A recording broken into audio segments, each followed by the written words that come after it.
morning and welcome to this week's edition of Tourismus Namibia, where we bring you various topics, and we obviously have a couple of destinations for you, and at the end we've got another category, to the point. Now you will be seeing it's a very different scenario that we've got here. We find ourselves on the banks of the Chobe River. And the Chobe River, obviously, we've got the Gondwana Chobe River Lodge. That's exactly where we are right now. And in the background, you'll actually see there are zebras and everything else around. So, we'll bring you topics from here, destinations, and let's see what the rest brings. First up is topics.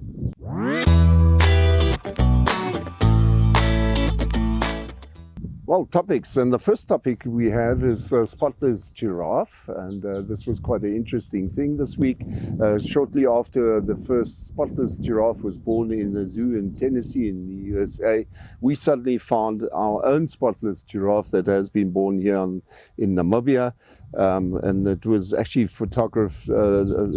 first photographer was at Mount Echo Private Safari Lodge, that's in central Namibia.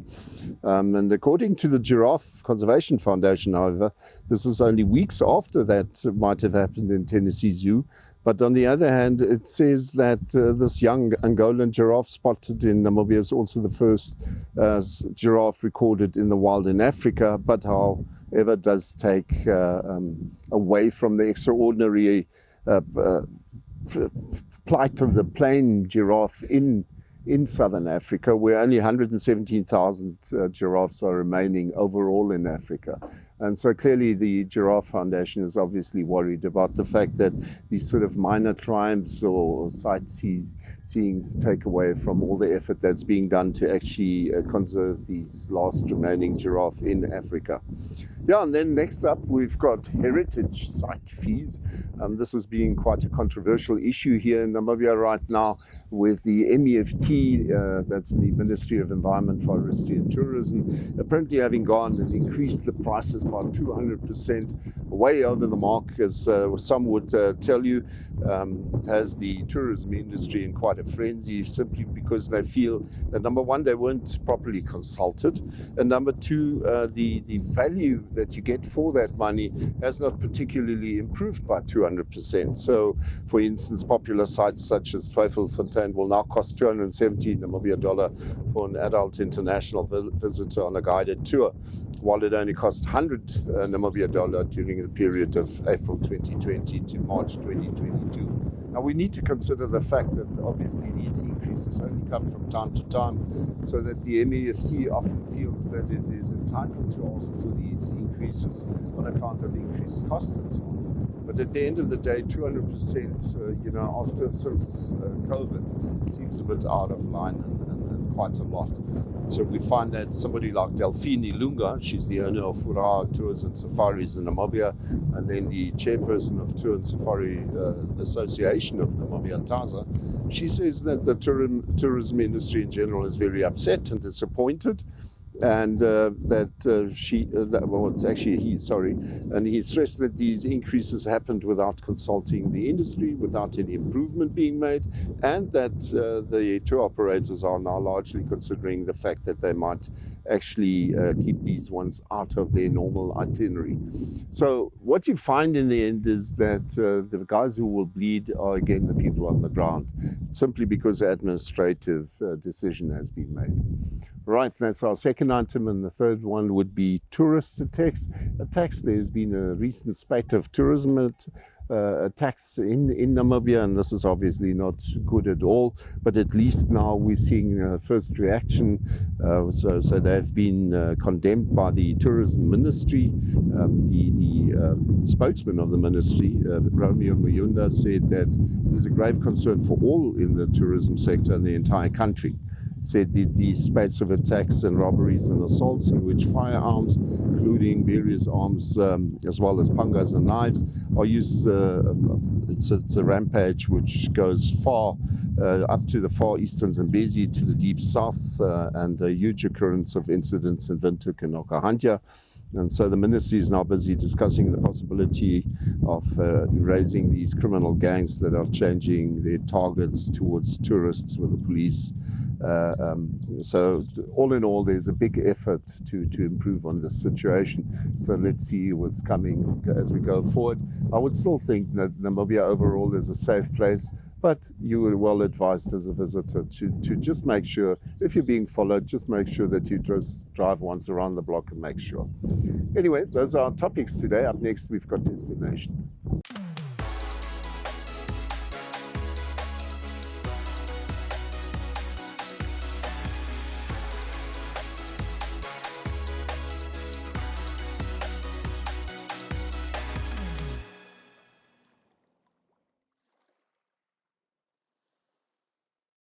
Right, welcome back. And destinations it is up next. And seeing that we are up here, we spent quite a lot of time in the far eastern part of the Zambezi region, previously the Caprivi area, but we went way up to the Impalila Island as well. And I can just tell you, do it if you can afford to do it. Do it if you've got the possibility of coming here. We spent time at Serondela Lodge specifically, and that is what we'll be introducing next to you. It's obviously also found on the banks of Chobe River, and it's just crazy when you get up in the mornings, the amount of elephants that you see, lions, buffalo, anything that you could actually think of. So Serondela, we've actually also brought you a video conversation with the owner and operator, Simone Micheletti. So have a look at the video.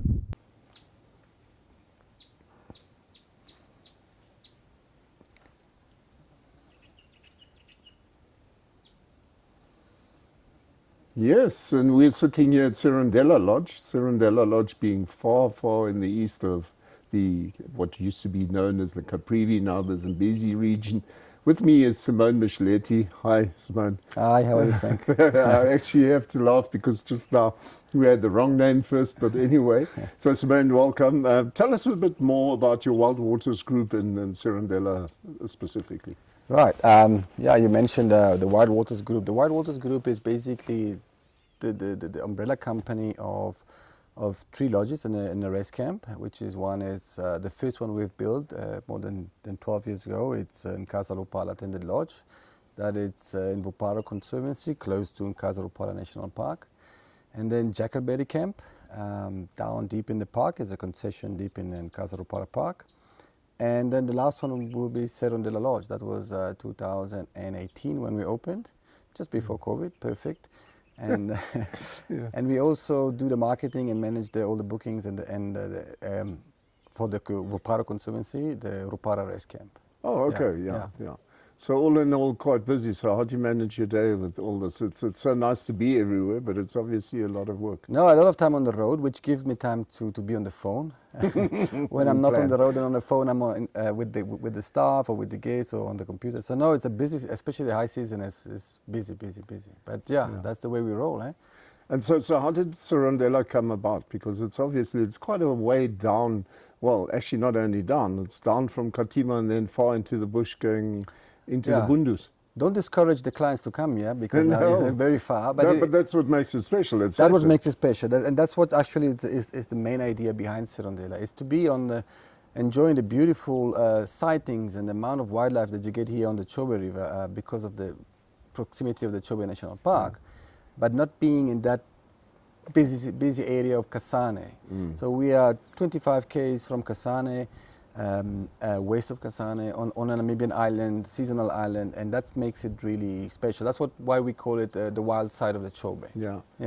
But that's exactly what I meant when I said it's far out. It's like in an area where for certainly some of our the experience was that you sometimes even have trouble to connect with anybody, but that's what makes it special. Many people actually are looking for that. I'm, for example, somebody you could quite easily tell me not to come with my cell phone. I won't.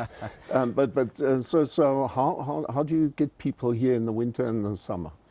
Okay, so preferably the access point is still Kasane. It's easier. It's from Namibia, you just cross into Botswana and then we pick you up in Kasane via Ngoma. You can cross in. We do have a lot of clients also that start their journey from the Victoria Falls and they come in from Zimbabwe, and then we pick them up also at Kasane. That's a preferred way because it's a beautiful cruise. We made it today, just on our way back. You can see hundreds of elephants and you name it. It's a 2-hour cruise coming in, and it's a beautiful. Already you get into the deep wild of this part of the world. Alternatively, you can even drive if you don't want to cross the border. You can drive by the floodplain, but I don't recommend that. It's a bit of a tricky way in and bumpy and dusty, as you also saw that. So preferably it's Kasane, it's easier. We do have the flood every year. It comes in and it's a beautiful, actually, it's amazing how all the landscape does change and we become an island. And we can even then pick up from the Namibian side of Nakabolewa. But again, I would say preferably it's Kasane. It's just easier. Yeah, and it's exactly why I asked the question, because at the end of the day, let's face it, we're in Namibia. So for Namibians, it's easy to cross over into Botswana these days with a normal ID, and vice versa. And then on the other hand, we saw today, because we did the trip, and it's the most marvelous trip you can think of. Elephants actually walked right through the river, totally submerged. All you could see is their trunks coming out, and these tiny elephants still doing it, and being close to their mom and somehow making it. It was this utterly surprising experience. But the greatest thing is especially the people also, because I mean, we saw at Kasane, everybody friendly. It was my impression that the border controls are easy to do. Well, you never have any guarantee when you cross the border, depending on what your circumstances. But once you're into that, you're on the boat and you're down to relax. Exactly. And being not a busy border, it's fast.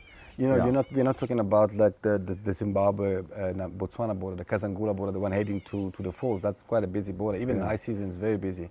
This border here, the Kasane Impalila or the Kasane Kasika border, it's very smooth. There's no one there. You just get there, you stamp, and you get out. Just quickly, as a final subject, you and your wife are obviously also concerned in schooling and all that. So tell us a bit more about that. Well, it started as a necessity. We have 3 kids, and it started as a necessity.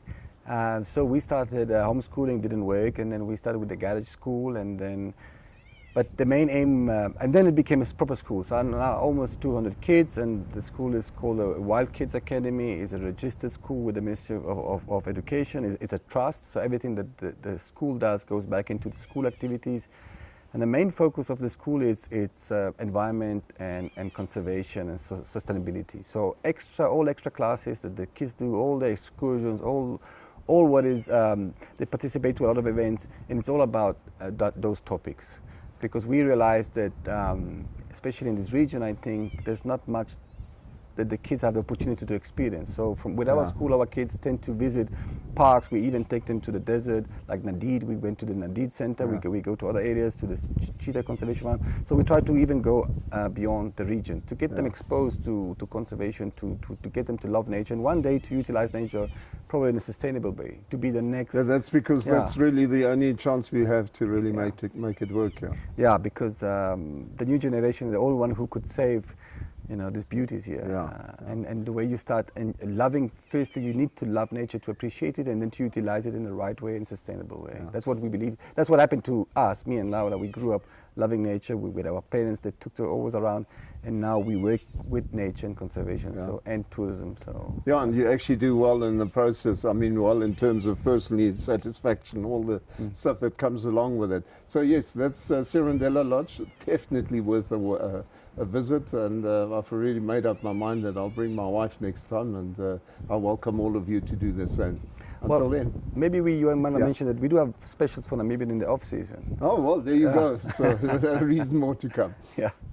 Thank you. Right, and as a second item, we've got Oppi-Koppi being a rest camp, which is located in the northwest of Namibia, so that's towards Upper Kunene region, about 70 kilometers from the Golden Gate of Etosha, and it lies approximately 300 meters from the center of Kamanjab, I think. So that's really like easily accessible, 300 meter being no distance, and Oppi-Koppi being like one of the more beautiful places there in the northwest. And from there you can obviously take any other and further destination. So if you can make it, once again, it's a bit of a distance, but it's worth your while. But we obviously also brought you a video on that one. Today we're visiting Oppi-Koppi at Kamanjab, where we met manager Musita de Souza. Musita describes Oppi-Koppi as an oasis in the desert, an ideal destination to relax and revitalize before driving to Etosha, Windhoek, Damaraland, Kahukuland, Ipuphu Falls, or even Swakopmund. Oppi-Koppi is located in the northwest of Namibia, about 70 kilometers from the western entrance or the Galton Gate of Etosha. She says they have a variety of rooms and 8 camping spots to choose from. The campsites are equipped with a braai, power outlets, a fully shaded lunch area with a table and sink, and a water tap. The water is from a natural spring and therefore safe for drinking. For campers staying at the campsites or guide rooms, Oppi-Koppi has an ablution block with clean toilets and hot showers. The restaurant boasts an a la carte menu. A popular menu item is their mega pizza, which needs to be experienced personally. At 61 centimeters in diameter, there's also a competition that is linked to finishing one of your own. There are a number of activities offered at Oppi-Koppi, from simply enjoying the natural surroundings on a short walking trail to taking part in a cultural excursion to a local Himba village, which is located around 2 kilometers from the lodge towards Ruakana, accompanied by a local guide. Then there are the Piet Albert's rock engravings, which are 4 kilometers from Kamanjab towards Uchu. Here you can enjoy a relaxing walk through a beautiful part of nature where thousands of years ago the Bushman Society carved drawings into the rocks. Finally, Oppi-Koppi also offers a guided sundowner tour on individual quad bikes, from where you can look out for game while watching the day come to an end. Guests from other lodges in the area are welcome to contact Oppi-Koppi to undertake these activities as well. The restaurant is open for lunch bookings, with guests that can contact the group at 067 33 0040 or info@oppi-koppi-kamanjab.com. Die eienaars van die lodge is net so ongelooflik. En ek kan vir julle almal sê, almal hier probeer mense soos familie laat voel, nie soos gaste nie. Jy sal nooit alleen voel, want almal probeer interact met almal. So, julle is welkom om te navraag te doen. Julle kan ons ook e-mail. Ons e-mailadres is info@oppi-koppi-kamanjab.com. Right, and that was Oppi-Koppi. So those are 2 destinations for this week. Up next, we've got To The Point.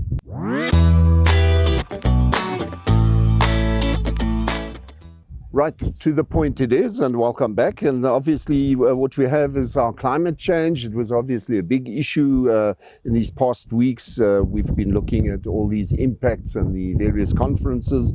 So the CEO of the Environmental Investment Fund, Benedict Libanda, was a panel member at the Committee of Central Bank Governors on the Sustainability in the Financial System.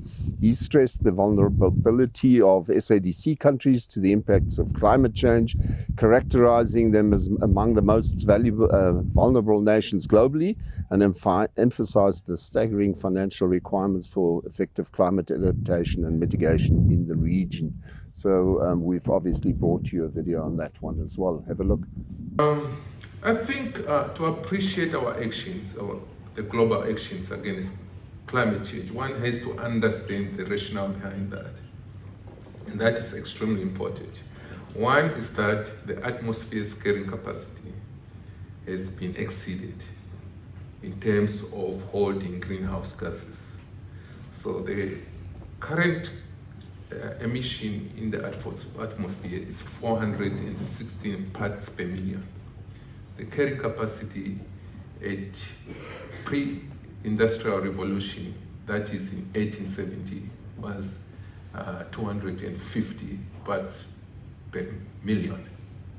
So now we've exceeded it to 416 parts per million. What does that mean? It means more extreme weather patterns. Parts per million is the number of molecules concentrated in the atmosphere, and that results in dry air. And that dry air has got an effect on climate change and extremes. So that's number one. Number two, the consumption patterns of developed countries are extremely unsustainable, especially the USA. The way the USA is consuming natural resources will need about 4 to 5 Earth planet to be sustainable. Then number 3 is the population growth. We continue to grow. We're pressing more pressure on natural resources. All these calamities have led to an increase of 1.1 degrees Celsius since 1870 to 2015.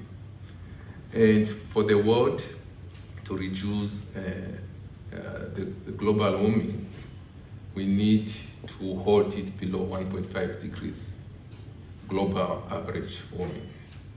But what is most scary is that the SADC, the Southern Africa country, is the most vulnerable in the world. So at a global average of 1.5 degrees, it means SADC is at 2 degrees Celsius, even more alarming. So there's a need to really respond to the impacts of climate change and the global warming at large. Getting back to what sectors are responding, especially the financial sector from the sustainability point of view. Last year, the global sustainable green issuance stood at $1.5 trillion US dollars. That is green bonds, social bonds, and so forth. And that was a reduction from 1.7 trillion US dollars in 2021. And this was influenced by the additional ESG requirements, the unfavorable macroeconomic conditions, but most importantly, greenwashing in the United States. In that, we saw of Namibia, of the Namibia Central Bank have touched on. And I want to share some experiences and lessons of what we're doing on blended financing in Namibia. We have established an entity called SDG Namibia 1, which is a fund, and that's a blended financing platform to invest towards green hydrogen assets and derivatives. And how we went about it is that in 2021, the government of Namibia and the Dutch-Netherlands government entered into a bilateral agreement with the objective of supporting the Namibian government to develop its green hydrogen ambition.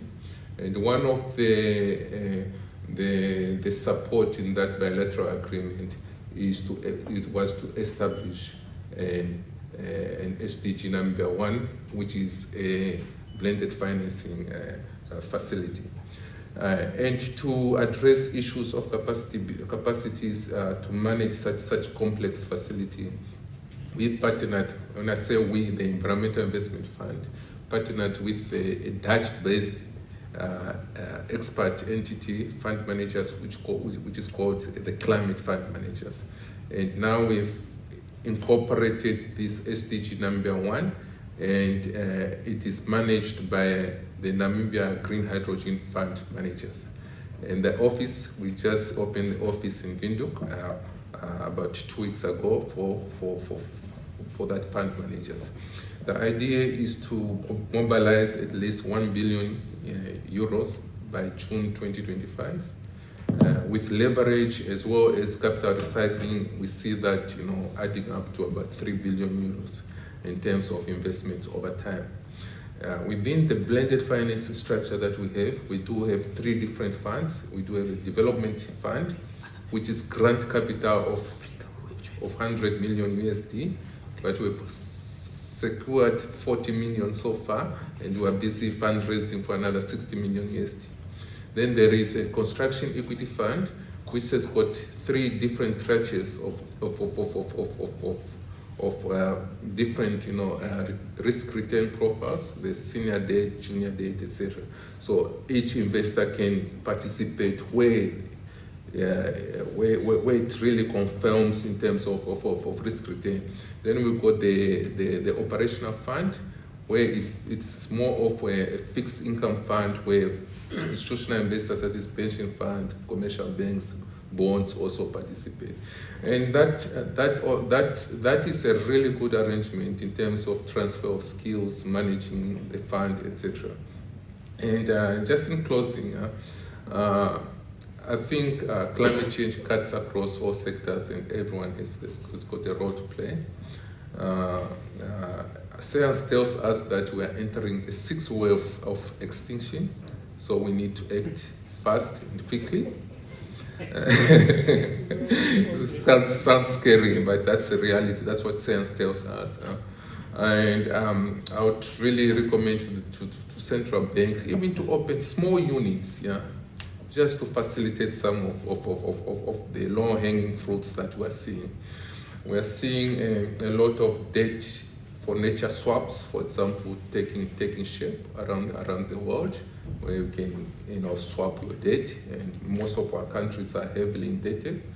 We are seeing carbon markets, taking more traction on the continent, and Africa has got the biggest possibility and opportunity for carbon trading, and that again, is good for forex for our countries. Those are just a few of low-hanging opportunities that we can look at. Thank you so much, Governor Kganyako.